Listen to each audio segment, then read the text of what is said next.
Welcome to WAP Institution, an international brand of software engineering education.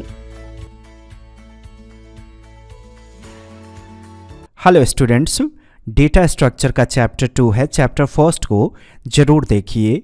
Playlist वाले section में आपको data structure का playlist दिखेगा, यहाँ से प्रीवियस वीडियोज़ को आप पढ़ पाओगे। और शॉर्ट्स वाले प्लेलिस्ट को ज़रूर वॉच कीजिए, छोटे छोटे वीडियो में आपको अच्छी जानकारी दी गई है, ज़रूर इस प्लेलिस्ट को चेक कीजिए। अभी शुरुआत में डेटा स्ट्रक्चर में मन नहीं लगेगा आपका, क्योंकि फंडामेंटल होगा इसमें, और इंटरव्यू या एग्जामिनेशन में लॉजिकल क्वेश्चंस कम होते हैं डेटा स्ट्रक्चर से, ज़्यादातर फंडामेंटल क्वेश्चंस ही होते हैं। तो अभी जो फंडामेंटल्स अगर आपका चल रहा है वो अगर आप छोड़ दोगे तो काफ़ी दिक्कत होंगी आगे चल के डेटा स्ट्रक्चर को समझने में।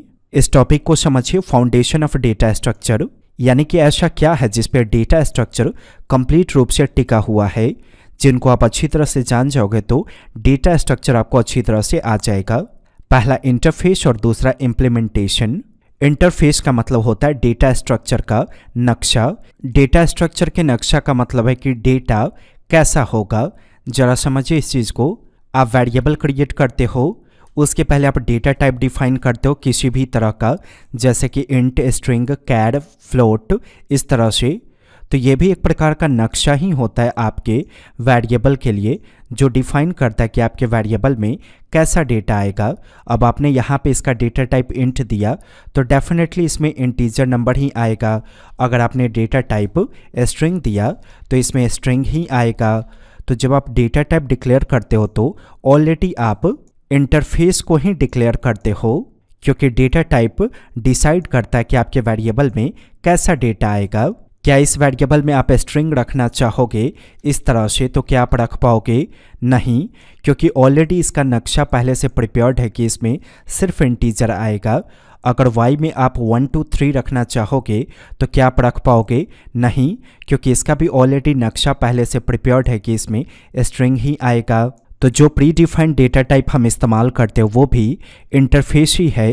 अंतर यह है कि वो किसी स्पेसिफिक प्रकार के डेटाओं के लिए इस्तेमाल होता है और वो कॉमन डेटाओं को हैंडल करने के लिए इस्तेमाल किया जाता है। लेकिन आप एक्सपेक्ट करो कि इस तरह का कॉम्प्लिकेटेड डेटाओं का कलेक्शन आपको रखना है, तो क्या आप वैसे वेरिएबल में रख पाओगे, वैसे एरे या वैसे ऑब्जेक्ट में रख पाओगे जिसका डेटा टाइप स्ट्रिंग हो, इंट हो, फ्लोट हो? नहीं, आपको ऐसे कॉम्प्लेक्स डेटाओं को हैंडल करने के लिए अपनी मर्जी से डेटा टाइप क्रिएट करना होगा, और वही डेटा टाइप कहलाएगा इंटरफेस। ओके, क्या समझा आपने? पूछा जाएगा इंटरफेस के बारे में तो क्या बताएंगे? कॉम्प्लेक्स डेटा को हैंडल करने के लिए जो अपनी मर्जी से डेटा टाइप हम क्रिएट करते हैं उसे कहा जाता है इंटरफेस। क्यों बनाते हैं इंटरफेस? ताकि हम डेटा स्ट्रक्चर का, यानी कि डेटाओं का नक्शा तैयार कर सके कि डेटा कैसा होगा। अगला टॉपिक समझिए, इम्प्लीमेंटेशन। तो जो इंटरफेस आप क्रिएट करोगे, यानी कि जो कस्टम डेटा टाइप आप क्रिएट करोगे, उसे कैसे उपयोग करना है वो चीज़ आप सीखते हो इम्प्लीमेंटेशन में। यानी इंटरफेस उपयोग करने का तरीका कहलाएगा इम्प्लीमेंटेशन। वैसे ये सारी चीज़ें प्रैक्टिकल में आप और अच्छी तरह से जानोगे। अगले टॉपिक को समझिए, कैरेक्टरिस्टिक्स ऑफ डेटा स्ट्रक्चर। याद कर लीजिए, correctness, time complexity, space complexity. Correctness का मतलब है कि डेटाओं के लिए सही इंटरफेस का डिसीजन लेना। एक्सपेक्ट कीजिए कि आपने किसी वेरिएबल का डेटा टाइप डिक्लेयर कर दिया स्ट्रिंग, यह भी एक प्रकार का इंटरफेस हो गया। लेकिन इस x वाले वेरिएबल में जो डेटा आने वाला है वो कैरेक्टर है, स्ट्रिंग नहीं है। स्ट्रिंग का मतलब हो गया वर्ड। जैसे ये वर्ड मैंने राइट किया तो ये कहलाएगा स्ट्रिंग। अब इस x में आने वाला है a, देखिए गौर से समझिए इस चीज़ को। और आपने इसका डेटा टाइप, यानी कि एक छोटा सा इंटरफेस स्ट्रिंग डिफाइन कर दिया। डेटा स्ट्रक्चर के अकॉर्डिंग ये गलत है, क्योंकि आपने इसमें एक कैरेक्टर को असाइन किया। अगर आपने स्ट्रिंग इंटरफेस इस्तेमाल किया इसके लिए, तो इसके लिए डेफिनेटली मेमोरी कंजप्शन ज़्यादा होगा, क्योंकि स्ट्रिंग का मतलब है एक से ज़्यादा कैरेक्टर। देख रहे हैं यहाँ पे वर्ड, स्ट्रिंग का मतलब होता है ये। तो यहाँ पे इस x के लिए आवश्यकता से ज़्यादा मेमोरी इस्तेमाल होगा। इसे सिर्फ 1 बाइट की मेमोरी चाहिए थी, क्योंकि इसमें एक कैरेक्टर असाइन किया गया। लेकिन हमने इसका डेटा टाइप डिक्लेयर कर दिया, यानी कि इंटरफेस स्ट्रिंग। हाँ, अगर हम यहाँ पे डिफाइन कर दे कैड तो ये सही है, क्योंकि जैसा डेटा आया, जितना डेटा आया उसके लिए सफिशिएंट इसका डेटा टाइप होना चाहिए कैड। तो इसी को कहा जाता है करेक्टनेस। इसका सेकेंड टॉपिक समझिए, टाइम कॉम्प्लेक्सिटी। तो टाइम कॉम्प्लेक्सिटी का मतलब है कम से कम वक्त लगना एग्जीक्यूशन में, और स्पेस कॉम्प्लेक्सिटी का मतलब है कि कम से कम मेमोरी यूज होना हमारे कोड के लिए। अब इसे समझिए एग्जीक्यूशन टाइम केसेज।